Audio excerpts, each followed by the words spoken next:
আসসালামু আলাইকুম। একটু আগে আমাদের পূর্ববর্তী বক্তা বলেছেন জনাব আব্দুল সাত্তার সাহেব, আমাদের নির্বাহী কমিটির সম্মানিত সদস্য, দেশ খারাপের দিকে যাবে, দেশ খারাপ মহা খারাপের দিকে যাচ্ছে দেশ, এবং এই দায়িত্ব কেউ এড়াতে পারবে না। একটি ইসলামী সংগঠন জামাত ইসলাম, ইসলামের সাথে জামাতের কোনো সম্পর্ক নাই। ইসলাম হচ্ছে আমাদের ধর্মীয় অনুমতি, আর জামাত হচ্ছে রাজনৈতিক দল। এই যে রাষ্ট্রের স্বাধীনতা থেকে শুরু করে মুক্তিযুদ্ধ থেকে শুরু করে এই দলটি বাংলাদেশের অবদান কি রয়েছে আপনাদের কাছে পরিচয় রয়েছে। এই দল মুক্তিযুদ্ধের বিরোধিতা করেছে। ৮৬ সালে এই এরশাদ সরকারকে আমাদের প্রতিষ্ঠিত করার জন্য তারা প্রতিষ্ঠিত সরকারের সাথে নির্বাচন করেছিলেন। ৯০-৯৬ সালে ১৭৩ দিন হত্যা হয়েছিল বাংলাদেশের অর্থনীতি ধ্বংস করে দিয়েছে এই জামাত ইসলামী। আজকে আবার এই ইউনিট গভর্নমেন্টের সহায়তায় আজকে রাষ্ট্রের ধ্বংস করার ভারপ্রান্ত করতে গিয়েছে। দেখুন, তারা দীর্ঘদিন নিষিদ্ধ ছিল, তাদেরকে নিষিদ্ধ প্রত্যাহার করা হলো, তাদের দাঁড়িপাল্লা প্রতিষ্ঠিত হলো, তারা উঠি মাত্র গভীর পানি করলো লাভা, তারা সেগুলো লাগাচ্ছে। তারা থেকে থেকে স্বপ্ন দেখছে রাষ্ট্রীয় ক্ষমতা করে, দুঃখ হয়, কষ্ট হয়।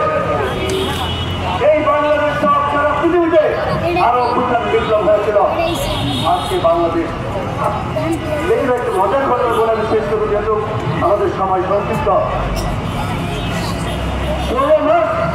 বাংলাদেশের মানুষের গরিব মানুষের টাকা ৮৫ কোটি টাকা আপনারা এই সিনেমায় বসে বসে আলাপ আলোচনা করলেন রাজনৈতিক দলগুলোর সাথে।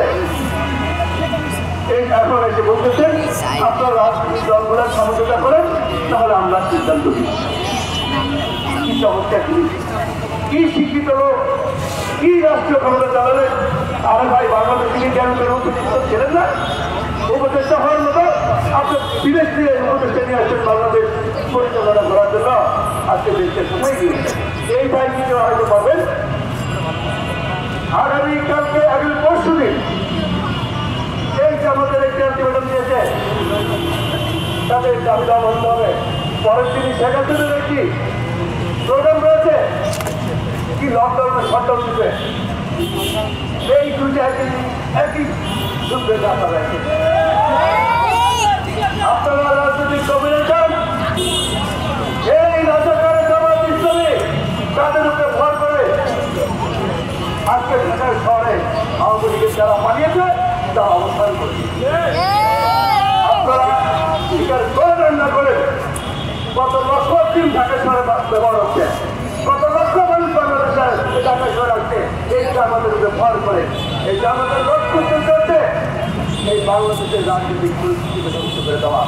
তার লক্ষ্য চলছে রাষ্ট্রীয় জামাত ইসলামী কোন অবস্থানে কোনো দিতে পারে না। তার লক্ষ্য হচ্ছে এই বাংলাদেশকে আপনারই সুতরাং এই জামাতের ক্ষেত্রে কোনোভাবে কারোর সাথে কোনো আবাস করা যাবে না। আরেকটি বিষয় হচ্ছে সরকারকে বলবো, সরকার এদেশের মানুষের নির্বাচন মুক্তি হয়েছে, আল্লাহ হচ্ছে দেশের স্বাধীনতা সার্বভৌমত্ব রক্ষার জন্য, গণতন্ত্রের জন্য দেশের ১৮ কোটি মানুষের দিকে থাকে নির্বাচন কিন্তু করছে। আর যদি না করে, যদি কোনো ধরনের কোনো ব্যাঘাত ঘটে গণতন্ত্রে, তাহলে কিন্তু রাজনীতি আত্মসাৎ করবে। আর বিএনপি এই দক্ষিণ এশিয়ার সর্ববৃহৎ দল হচ্ছে বিএনপি। বিএনপি বড় ভাই হিসেবে, বড় দল হিসেবে এই ৫ই আগস্টের পর অনেক ধৈর্য ধরে করেছে। বিএনপি যদি চায় এই ৭ দিনও এখন সরকার ক্ষমতায় থাকতে পারবে না। আমাদের মাননীয় চেয়ারম্যান মহোদয় আত্মসচেতন থেকে বলেছিলেন আগস্টে মিটিং করে যে ইউনিট গভর্নমেন্ট হেরে গেলে বাংলাদেশ হেরে যাবে, গণতন্ত্র হেরে যাবে। এই আলোচনা কিন্তু বাংলাদেশের সকল শ্রেণী পেশার মানুষ এই ইউনিট গভর্নমেন্টকে সাহায্য সহযোগিতা করেছে।